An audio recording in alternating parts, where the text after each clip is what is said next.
வாழ்க வையகம், வாழ்க வளத்துடன். குரு வாழ்க, குருவே துணை. உலகெங்கும் இருக்கும் நம்ம யூடியூப் குடும்பத்தினருக்கு டாக்டர் டிவைன் தேஷன் அன்பான வணக்கங்கள். ஜூலை மாத நட்சத்திர பலன் பார்க்க போகிறோம். அதான் நம்ம ராசி பலன்கள் பார்த்துருப்போம். நிறைய பேருக்கு ராசி எது, லக்னம் இது, எதுக்கு பார்க்கணும்னு நிறைய குழப்பம் இருக்கும். பெஸ்ட்டு நட்சத்திரம்னா இன்னும் பர்ஃபெக்டாக போகும். ஏன்னா ஒரு ராசி மண்டலம், அந்த ஒவ்வொரு ராசி மண்டலத்துலையும் 3 நட்சத்திரம் இருக்கும். உங்கள் நட்சத்திரம் என்னன்றதை பொறுத்தா நிறைய வாழ்வியல் மாறும். அதனால் இது நம்ம நட்சத்திரத்துக்கு சொல்கிறோம். அகெயின் நட்சத்திரத்திலே நம்ம பொதுவான நட்சத்திரம் சொல்கிறோம். நட்சத்திரத்திலே லட்சக்கணக்கான பேர் இருப்பாங்க. அதிலேயே நம்ம பொதுவாக சொல்கிறோம். இதில் வயசுக்கு ஏற்ற மாதிரி தசா புத்தி மாறும். நிறைய பேர் நம்மளுக்கு குழப்பம் இருக்கும்ல, இவ சொல்கிறது நடக்கிற மாதிரியும் இருக்குது, நடக்காத மாதிரியும் இருக்குது. ஏன்னா நம்ம லக்னம் மாறும், நம்ம நட்சத்திரத்தில் நம்ம தசா புத்திகள் மாறும். அதனால் நான் ஒரு மெயினான விஷயங்கள்னால் ஒரு 30 வயசுலேருந்து ஒரு 60-65 வயசுக்குள்ளே இருக்கிறவங்களுக்கு ஏற்ற மாதிரி ஒரு தசா புத்திகளை நான் கலந்து சொல்ல போகிறேன். அதுக்கு வயசுக்கு மேலே இருக்கவங்களும் கீழே இருக்க டீனேஜர்ஸ்க்கும் சேர்த்து சொல்லுவோம். அப்பா அம்மா பார்த்துட்டு அதை உங்கள் பிள்ளைங்களுக்கு நீங்கள் பயன்படுத்திக்கிட்டால் அது ஒன்றுமே ரொம்ப நல்லாயிருக்கும். இப்போ ஒவ்வொன்றா பார்ப்போம் வாங்க. இதுலேயே நான் கொஞ்சம் தீர்வுகளும் சொல்லுவேன், வாழ்வியல் பரிகாரங்களும் சொல்லுவேன், தெய்வ வழிபாடுகளும் சொல்லுவேன். நிறைய சிம்பிள்ஸ், நிறைய விஷயம் இதில் பார்க்க போகிறாங்க. கூர்ந்து கவனிச்சுட்டு வாங்க. பூச நட்சத்திரத்துக்கு இந்த ஜூலை மாத பலன்கள் பார்ப்போம். இருக்கிற நட்சத்திரங்கள்லேயே சரியான ஜாக்பாட், ஒரு ட்ரிபிள் ஜாக்பாட் யாருக்குன்னா இந்த பூச நட்சத்திரம் தான்.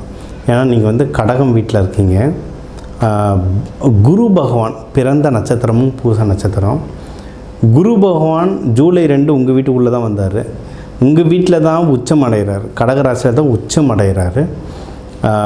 அதுலேயும் அவர் ராஜாவாக இருக்கார். இந்த வருஷத்துக்கான ராஜா அவர் தான். ராஜாவாக இருந்து அவருடைய சொந்த வீட்டில் உச்சம் அடையிறது பயங்கரமான லக்கு. அதில் இந்த நட்சத்திரத்துக்கு என்ன பெரிய லக்குனா, அவர் பிறந்ததே இந்த நட்சத்திரம் தான், பூச நட்சத்திரம். ஸோ இந்த வருஷமே உங்களுக்கு சூப்பர். அது இந்த ஜூன்லேயே உங்களுக்கு ஸ்டார்ட் ஆகிருக்கும். இந்த ஜூலையில் இன்னும் சூப்பராக இருக்க டைம். சரிங்களா? சரி, பொதுவாக பூச நட்சத்திரம் அவங்க சின்ன வயசு இந்த படிக்கிற பருவத்திலலாம் ரொம்ப கஷ்டப்பட்டுருப்பாங்க. ஸ்கூலில் ஒன்று வறுமையில் இருந்திருப்பாங்க, இல்லைன்னா நல்ல ஸ்கூல் அமைஞ்சிருக்காது, இல்லை அப்பா அம்மா கஷ்டத்தில் இருந்திருப்பாங்க. ஏதோ ஒரு விதத்தில் ஒரு கஷ்டத்தை அனுபவித்து வந்த பிள்ளைங்க தான் பூசம். அதனால தான் ஒரு 20ஸ்லாம் நீங்கள் பார்த்தீங்கன்னாவே பூச நட்சத்திரம் ஒரு நல்ல படிப்பாங்க. அந்த கஷ்டம் தெரிஞ்சு, நம்ம எவ்வளவு கஷ்டத்தில் இருக்கிறோன்றதை தெரிஞ்சு அந்த 20 வயசுலலாம் நல்லா படிப்பாங்க. நிறைய பூச நட்சத்திரம் பார்த்திங்கன்னா MA PhDலாம் ஈஸியாக பண்ணிடுவாங்க. ஏன்னா அந்த படிப்பு மேலே இருக்க வெறி, அவங்க பட்ட கஷ்டத்தை அதில் காமிச்சிட்டு அவங்க படிப்பில் வந்துடுவாங்க. நிறைய பேருக்கு இதில் டிலேடு மேரேஜ் நடக்கும். ஏன்னா அவங்க அதிகமாக படிப்புலேயும் கரியர்லேயுமே அவங்க நிறைய கான்சன்ட்ரேட் பண்ணியிருப்பாங்க. இது ஏன்னா சனி பகவானுடைய நட்சத்திரம். இவங்களுக்கு நிறைய விஷயம் ஸ்லோவாக தான் கிடைக்கும் லைஃப்பில்.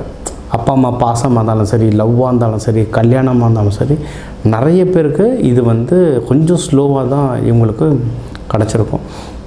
இவங்க 30 வயசு அந்த ரேஞ்சிலலாம் பார்த்திங்கன்னா கேது தசை நடக்கும். சாமியார் மாதிரி இருப்பாங்க. வெளியே பார்க்க ரொம்ப ஒழுக்கமான பிள்ளைங்க. ஏன்னா பூச நட்சத்திரம் கடகம் ரொம்ப ஒழுக்கமான பிள்ளைங்க, வீட்டுக்கு அடங்கின பிள்ளைங்க.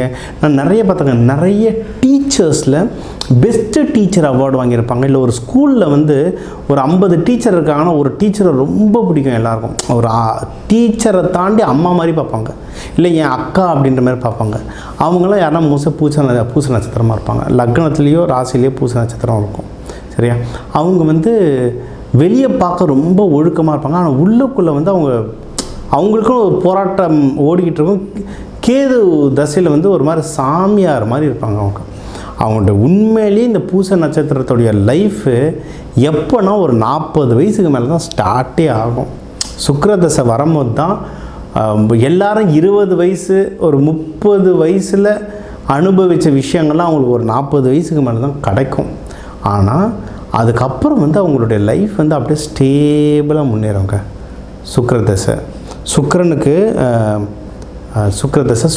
அப்புறம் அப்படியே சூரிய தசை வரும். அந்த வாழ்க்கையில் 20-30 அவங்க தவற விட்ட சுகமெல்லாம் சுக்கிர தசையில் வரும்.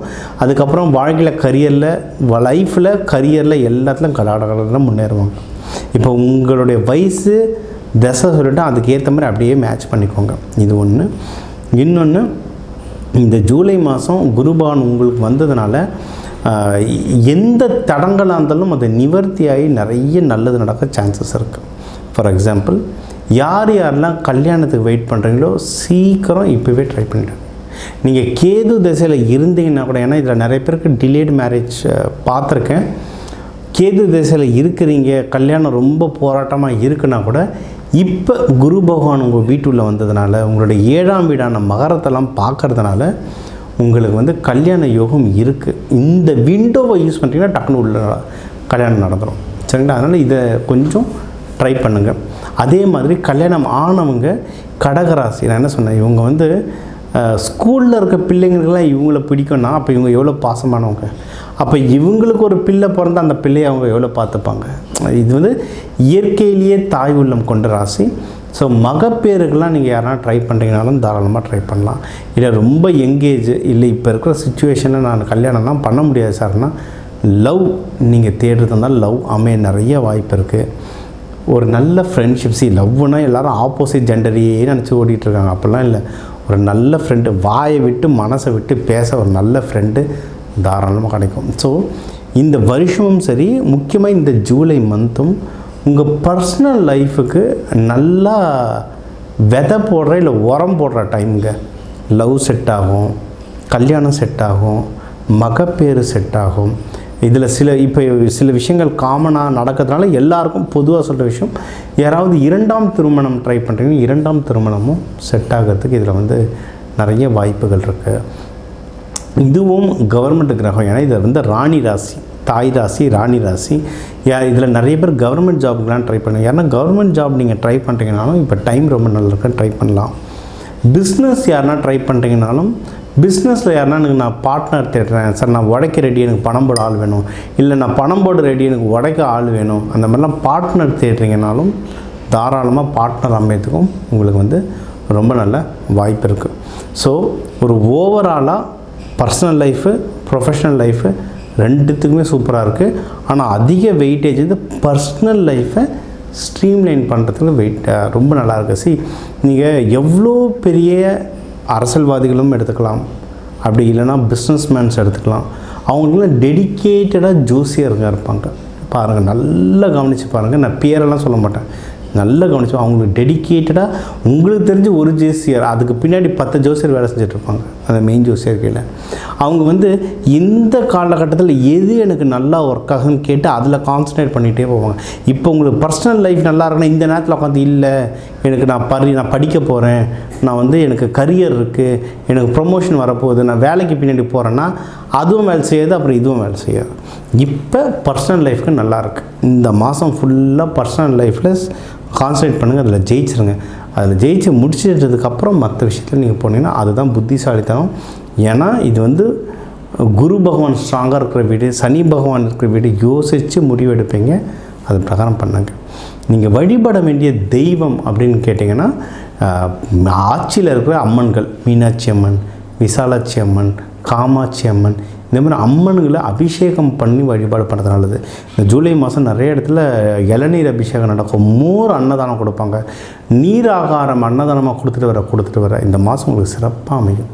சரி, உங்கள் நட்சத்திரத்துக்கு நம்ம பலன்கள், பொதுவான பலன்கள் சொல்லியிருக்கோம். ஒரு நட்சத்திரத்துலேயும் கோடிக்கணக்கான மக்கள் இருக்காங்க. ஒரு நட்சத்திரத்தில் கோடிக்கணக்கான மக்கள் இருக்காங்க. ஸோ எல்லாருக்குமே நான் பொதுவான பலன்கள், அதாவது தமிழர்கள்லேயே கோடிக்கணக்கான மக்கள் இருக்காங்க, எல்லாருக்கும் பொதுவான பலன்கள் சொல்லியிருக்கேன். ஆனால் ஒவ்வொருத்தர் கைரேகை மாதிரி அது ஒவ்வொருத்தருக்குமே மாறுங்க. உங்களுக்கு இது நான் சொல்கிறது சரி நல்ல மேட்ச் ஆகுது, பட் எனக்கு ஒன்றும் முக்கியமான டீட்டெயில்ஸ் வேணும், ஒன்றும் டீப்பாக வேணும், இல்லை எனக்கு ஒரு சில நல்ல விஷயங்கள் நடக்க போது உங்கள்கிட்ட ஜாதகம் பார்க்கணும், இல்லை ஒரு சில கெட்ட விஷயங்கள் நடக்கிற மாதிரி இருக்குது, பயமாக இருக்குது, ஒரு பரிகாரம் சொல்லுங்கள், அந்த மாதிரினா நீங்கள் தாராளமாக என் நம்பர் இருக்குது, கால் பண்ணலாம். என்னால் எவ்வளவு டீட்டெயில்டாக உங்களுக்கு சொல்ல முடியுமோ அவ்வளோ டீட்டெயில்டாக சொல்கிறேன். இது ஒன்று. இதை தாண்டி உங்கள் ஜாதகப்படி எந்த தெய்வங்கள் வழிபாடு பண்ணணும், என்ன பரிகாரங்கள் பண்ணலாம், என்ன வாழ்வியல் பரிகாரங்கள்னால் வீட்டில் இருந்துக்கிட்டே இருக்கிற விஷயம், வீட்டில் இருக்கிற சமையல் அறையில் இருக்கிற மூலிகைகள், நம்ம எல்லா அரிசியோட மூலிகை தான், எல்லா தானியத்தை வச்சு எப்படிலாம் நம்ம பரிகாரங்கள் பண்ணி புடச்சிக்கலாம், இல்லை நிம்மதியாக இருக்கலான்றதை சொல்கிறேன். தாராளமாக காண்டாக்ட் பண்ணுங்கள். இந்த ஜூலை மாதம் உங்கள் எல்லாருக்குமே அந்த சிவன் பார்வதி அருளால் எல்லாமே நல்லதாக நடக்க வாழ்க வளத்துடன் விடைபெறுவது உங்கள் டாக்டர் டிவைன் தினேஷ். வணக்கம்.